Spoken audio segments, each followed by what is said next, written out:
Chennai chapter council member Mr. K. Hema Prasad to introduce our next speaker for the day, Mr. Sharaschandra Kusugal, Manager Prototyping, SNAM Alloys Private Limited, to audience. So, good afternoon to all present here.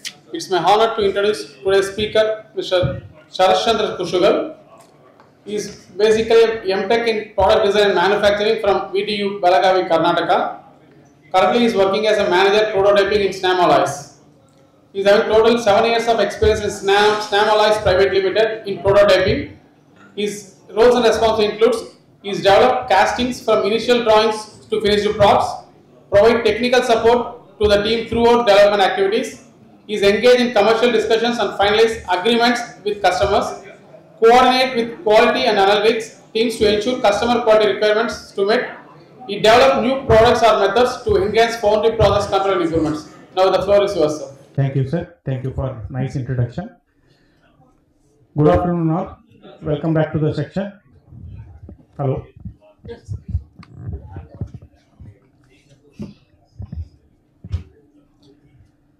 Hope you had a wonderful lunch.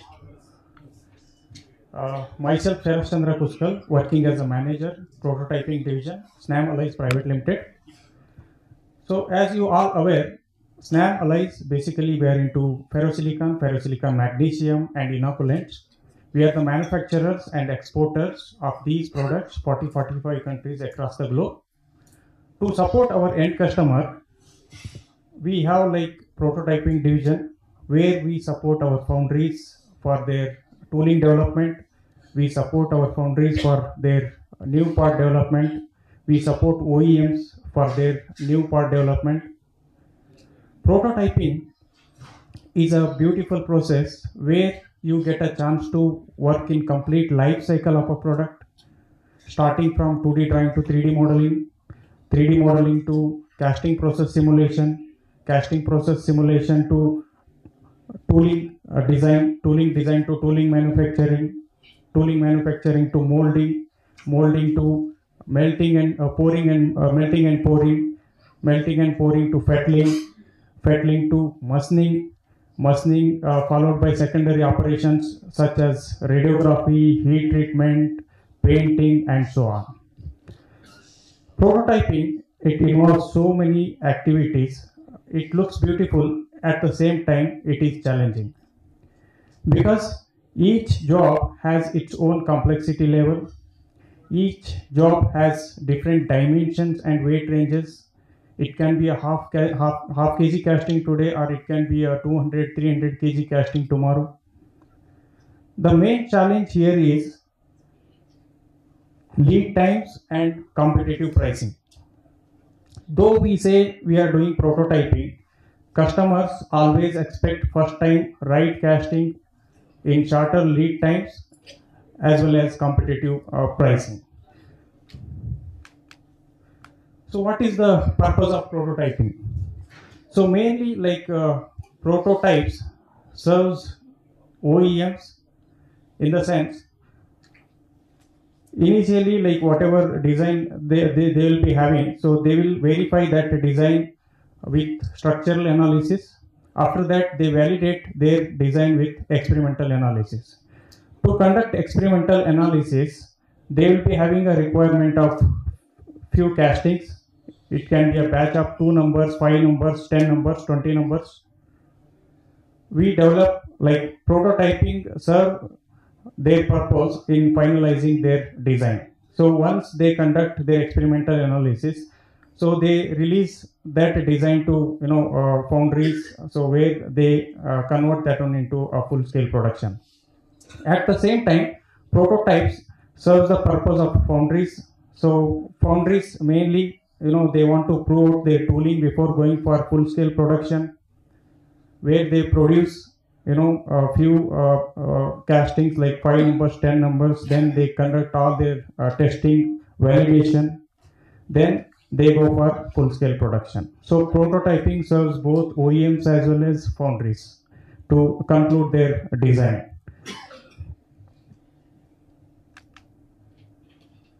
And how to produce these prototypes? There are so many processes, like sand casting is there, investment casting is there, die casting, in die casting, gravity die casting, high pressure die casting. I have just named few of the casting processes here. There are so many different casting processes are there in the market. Sand casting is a process where sand is used to create a mold cavity. It involves like pattern creation. Pattern can be a wooden pattern, it can be a epoxy pattern, it can be aluminum pattern, or it can be a metallic pattern. So based on the quantity, how many castings you are going to produce, based on that you have to decide the tooling material.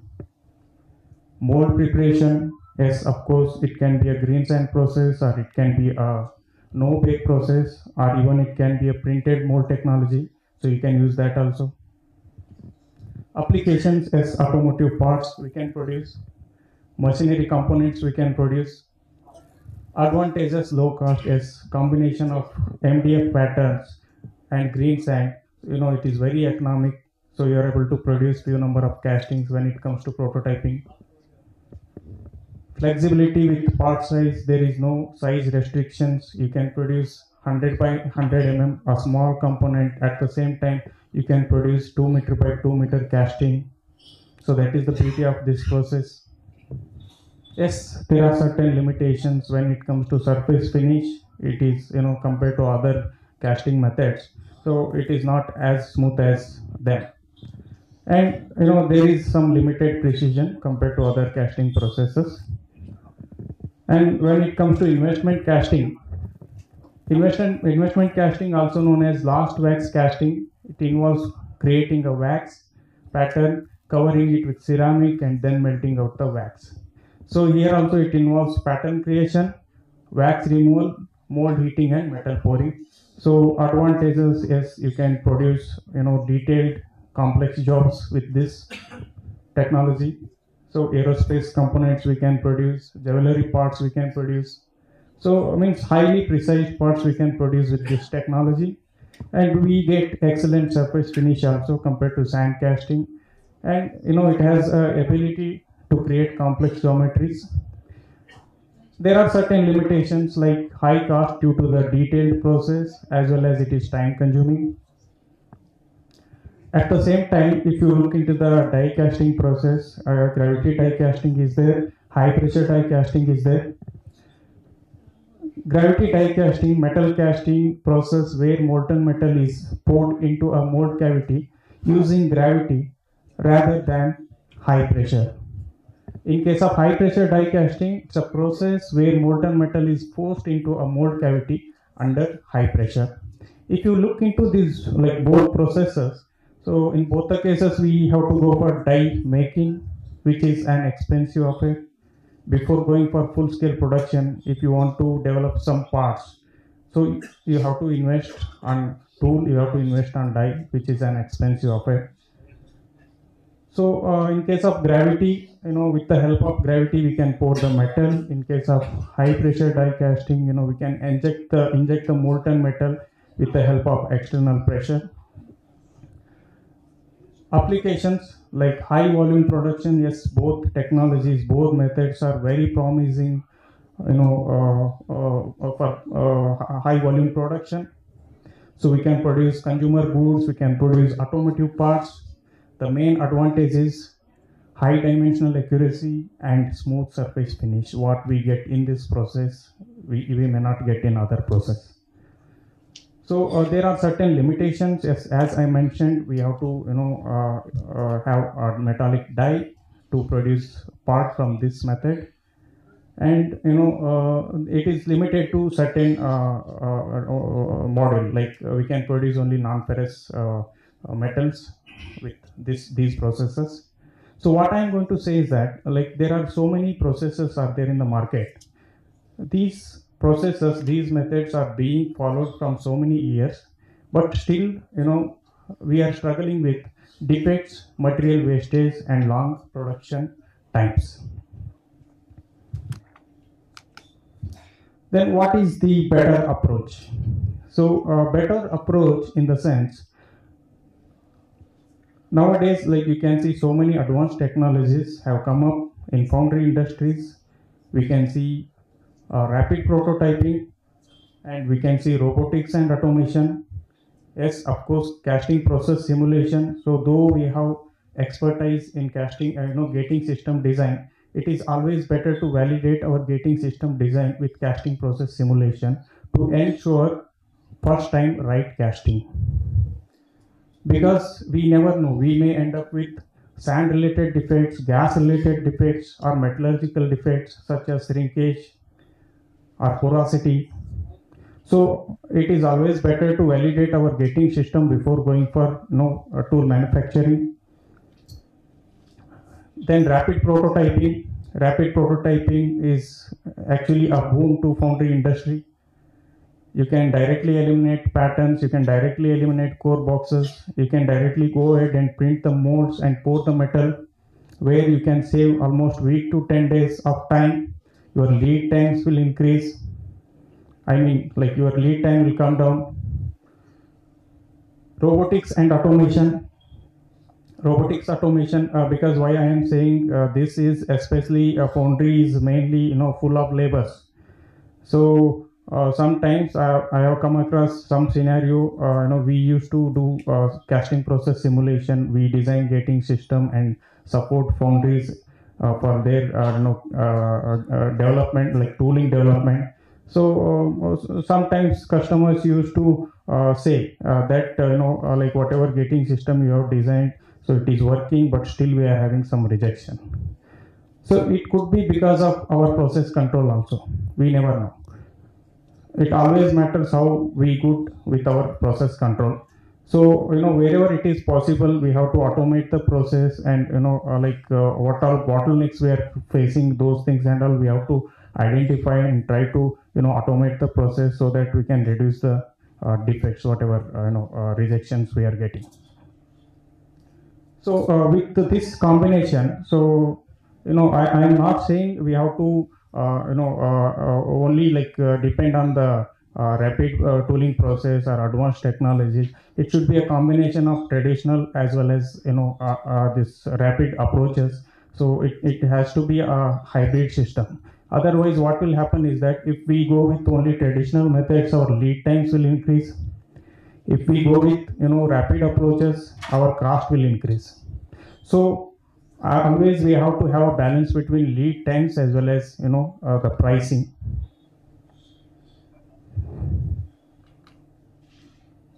We have seen so many processes. We have seen sand casting process, we have seen investment casting process, we have seen gravity die casting process, we have seen high pressure die casting process, as well as we have seen rapid prototyping also. Then which process we have to select? Process selection is very important. It is very crucial when it comes to prototyping because of the cost. Material, yes, of course, if it is aluminum, you have so many options. Sand casting is there, gravity die casting is there. Tooling material, yes, how to select tooling material based on the volume, how many numbers of castings you are going to produce. So if it is just 1 or 2 numbers, directly you can go ahead, print the molds for the castings, which is easy as well as time saving. If it is like 5 to 10 numbers, yes, this wooden patterns or MDF patterns are very promising. We can produce up to 20 numbers. And if it is like 100 numbers or up to 1000 numbers, we can go with epoxy patterns. If it is 10,000, we can go with aluminum patterns. So like that, tooling material selection is important. So as your production volume, as your quantity increases, you have to change the material and you have to select appropriate material. Complexity, one more parameter, is casting is a combination of thin and thick sections. So some thin section up to certain distance, after that suddenly it will change to some 20 mm, 30 mm. So after that again, so one more feature with thin cross section. So again we have to study the complexity of the part, complexity of the geometry. So based on that, we have to select the process. And surface finish, dimensional accuracy also matters. And lead times, so generally at this point, lead time is very crucial. How quickly we develop part, so that matters a lot. And casting defects, of course, same casting you can produce with sand casting, same casting you can produce with gravity die casting also. But when you change the process, your defect tendency will also change because of cooling rates. Then what is the effective way of developing a casting? So as I mentioned, it should be a combination of traditional as well as rapid prototyping methods, so that we can have a balance between lead times as well as pricing. So I will take you through some interesting case studies what we have developed at SNAM. So if you look into this geometry, it's a CMO casting, high silicon, high moly casting. So wall thickness was 4 mm, and there is a volute rib. You can see this cut section of the casting. So this rib is there like through across this a particular volute. So since the material was CMO grade, it was really challenging for us because filling issues more than the shrinkage. So filling issues in this particular part. So what we have done is, if you look into the external profile, complexity level was on the lower side. If you look into the core, so complexity level was on the higher side. So what we have done is, since complexity level of the external profile was very less, we decided to go with wooden patterns. And where in case of core, complexity level was on the higher side, we decided to go with printed cores. And one more thing is, filling this rib was a challenge, so we decided to have our gating internally inside the core, so that we can take care of filling as well as we can take care of whatever shrinkage porosity is there. So we decided to have our entire gating system inside this core. So we used Calpor sleeve, and this is how we have done the mold. This is no bake mold, and this is printed core. So this is the assembly, mold assembly. So these are the castings we have produced. So this is the cut section. So almost we are able to achieve level 1 to NST quality in this particular case. And similarly, one more case study I would like to take upon. So if you look into this geometry, it is a combination of some plates. There is a thin plate in some X direction. After that, one more plate in Y direction. Then one more plate in X direction. And there are some chunky features and some other axes. So there are some internal bosses and chunky features. You can see some undercuts also over here. So to produce this part with conventional method, we have to have core boxes, because here and all we have to use side cores to get these features. So since in this case supply quantity was just 2 numbers, we decided to go with 3D printed molds for this also. Again, the part size was 600 mm in length, 400 mm in width, and 300 mm in height.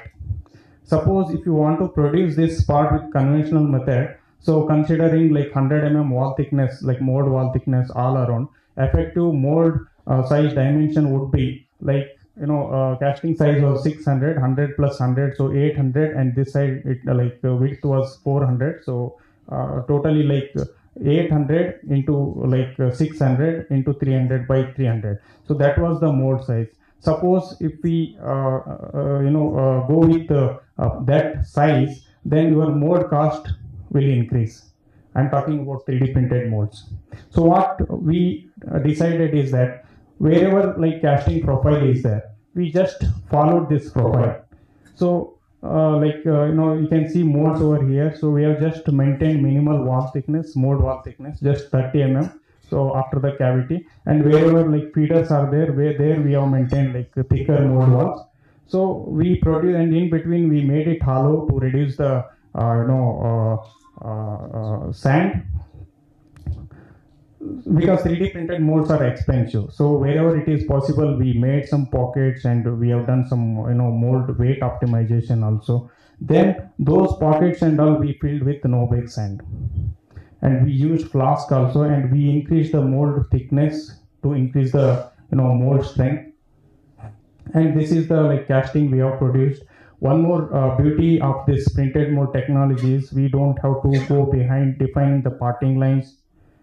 We don't have to bother about drops. That is completely eliminated. So with that we can do, like weight optimization, also casting weight optimization. That is what OEMs are looking about. And in this case we have done even mold optimization also to reduce the mold cost. Then we used no bake sand and we filled these pockets, we increased the mold strength and we produced this part. So, and one more thing is, this 3D printed mold technology has got better design freedom compared to conventional methods. So wherever you want, you can place the feeder. You can see here there is a thin rip. After that, one more chunky section. So with this feeder, it may not reach up to here and fill this particular zone. So that's why we decided to have one more feeder here. So if you connect one more feeder here, means if you want to produce this with conventional method, you have to have one more side core. So when we go with 3D printed mold, so those things and all are not required actually. So you can directly print the molds. So you don't have to bother about undercuts.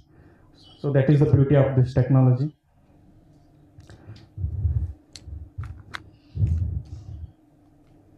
And this is the typical lead time we took to develop these castings.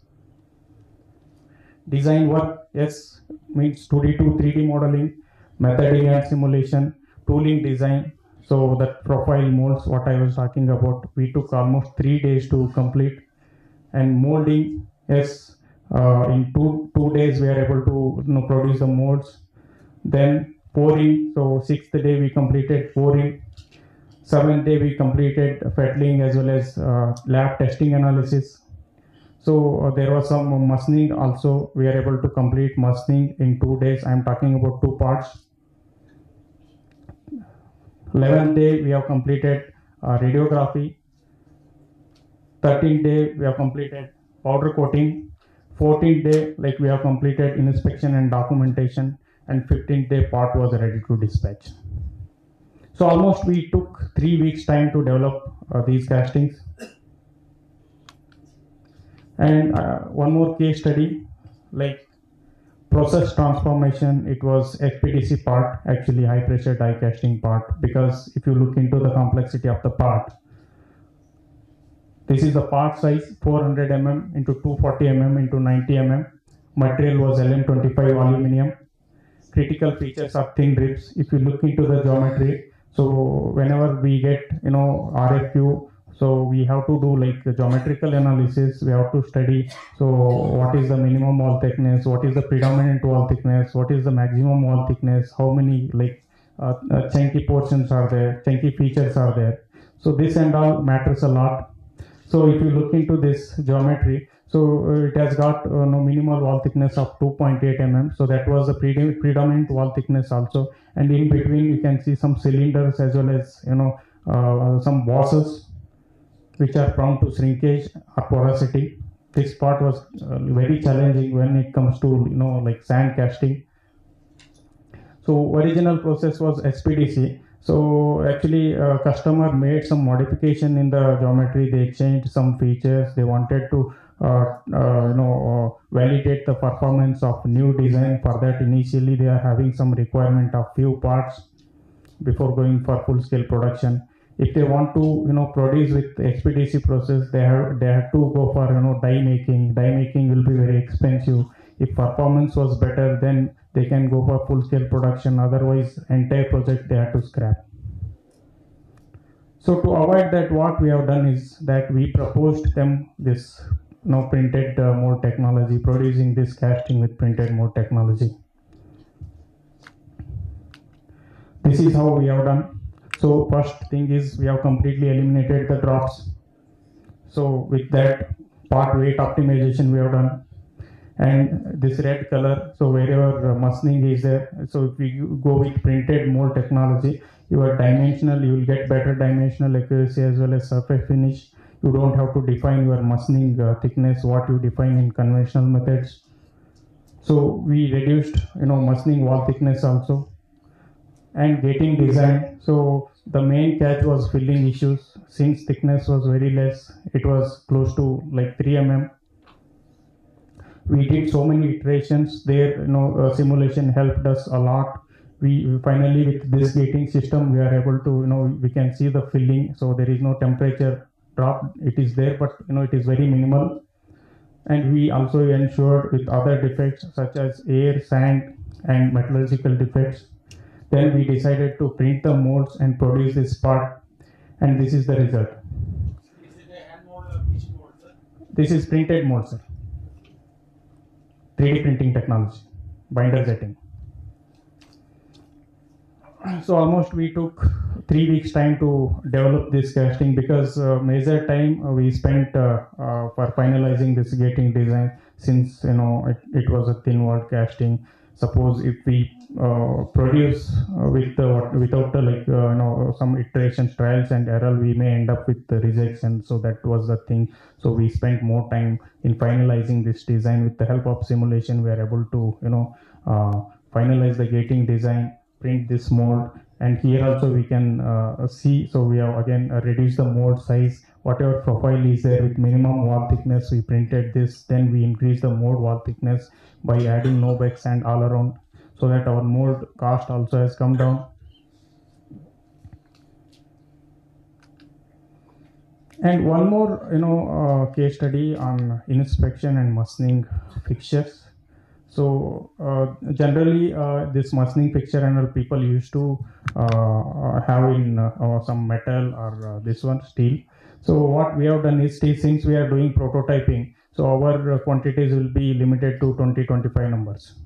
So if you look into this particular green color, orange color PU boards, so this green color one has lower density, orange color one has higher density. So lower density boards we are using for inspection, part inspection. So this higher dense epoxy or like PU boards, if you look into this part is loaded in the machine. So wherever like butting area is there we have used metallic plate, and in between you can see epoxy board, and again at the bottom where it is resting on the machine, there we have metallic plate. So it looks like a sandwich fixture. So and one more case, this is aluminum, so we can use this material as profile fixture also. So and it will not react with any coolant or substantial materials. So this method is also promising to produce to do machining up to 20 numbers. So this material is like almost time saving. Machining is very fast. I'm talking about fixture machining is very fast. It is easy to manufacturing, as well as rework is also very fast, and we can do machining up to 20 numbers. And what are the advantages with this combination? Traditional is longer cycle times due to manual processes and tooling creation. New approaches is faster prototyping with 3D printing and optimization. Cost effectiveness in case of traditional, high cost for tool creation is, of course, you have to have a tool. Without that you cannot produce with in case of traditional methods. In case of new approach, reduced cost through rapid prototyping and minimized material waste. Design flexibility, of course, as I mentioned, you don't have to go in case of when it comes to new approach, you don't have to go behind the parting line, or you don't have to bother about drafts. So and wherever you want you can place the feeder. So that much flexibility, design freedom we have when it comes to a new approach. Accuracy and quality, of course, it is far better compared to traditional methods. And these are the facilities we have at SNAM. So you will get complete development under one roof.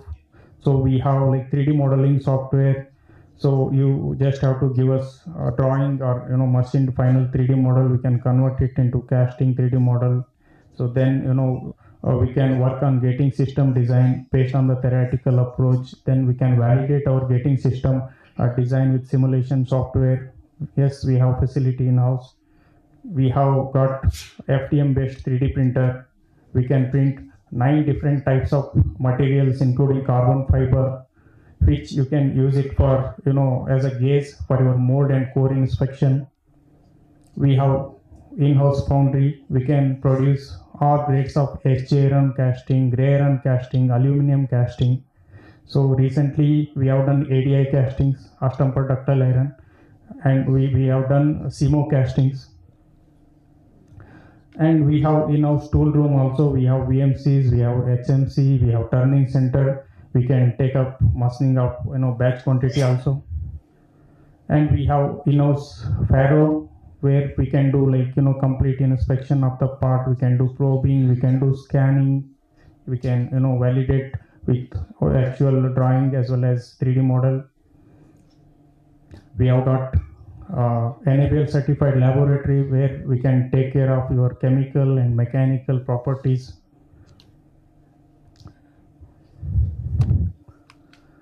With this, I will conclude my presentation. Thank you.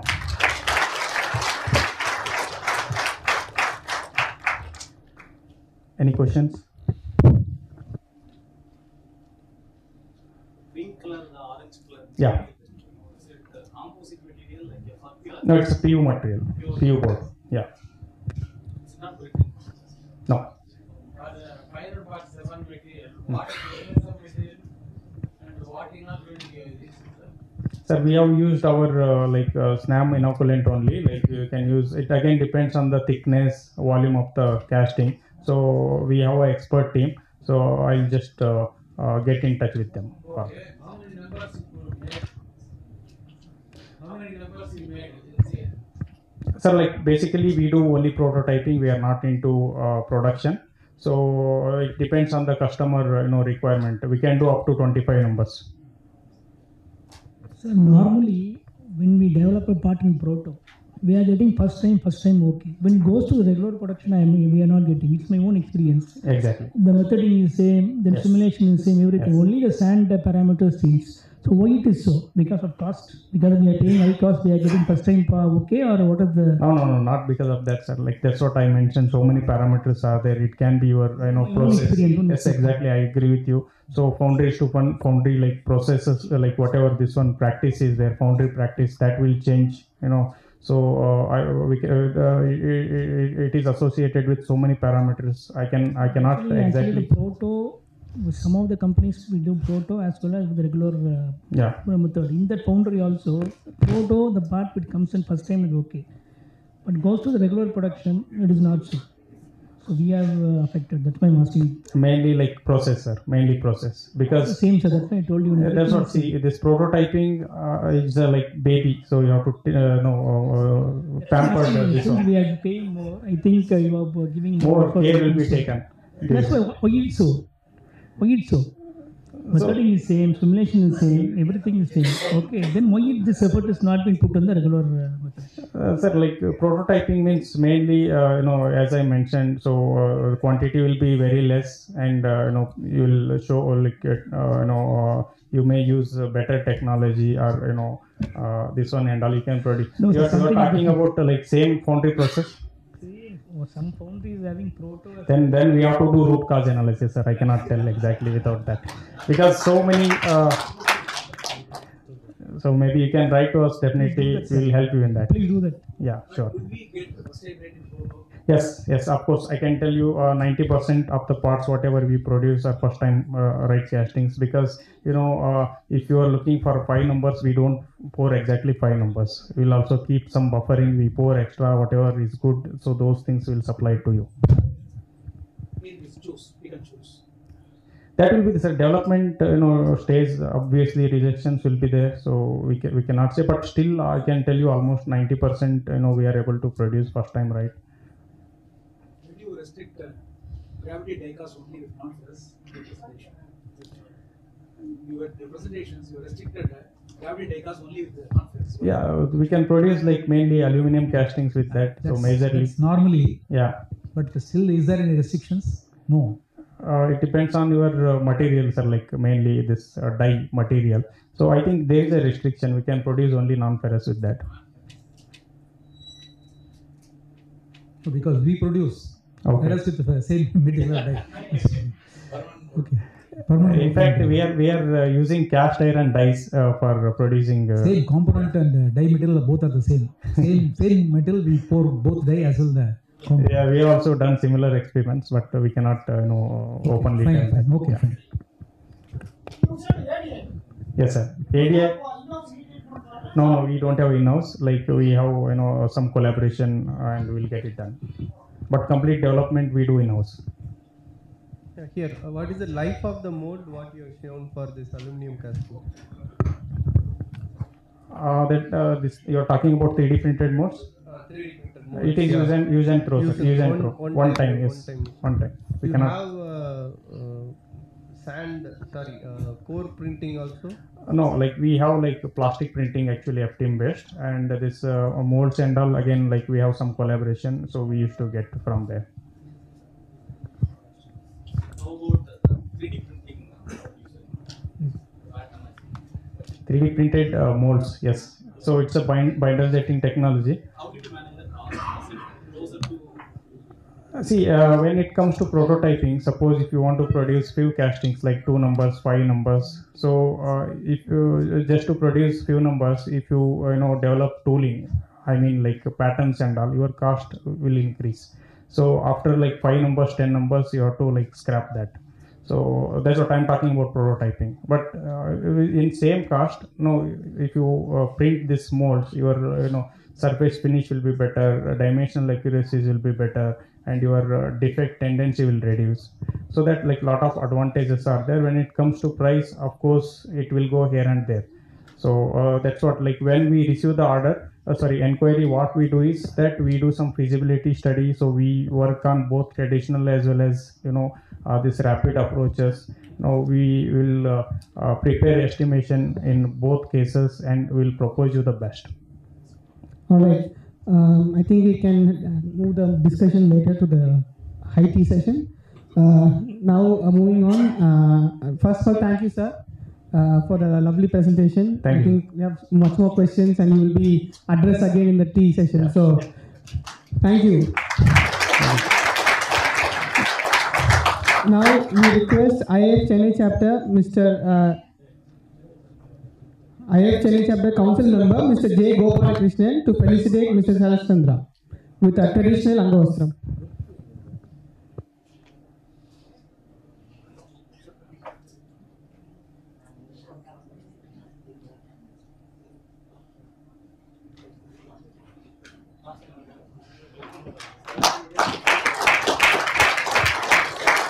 We now request Mr. P.E. Kiran Kumar, AGM, Dan Block Breaks India, to felicitate a speaker with a memento.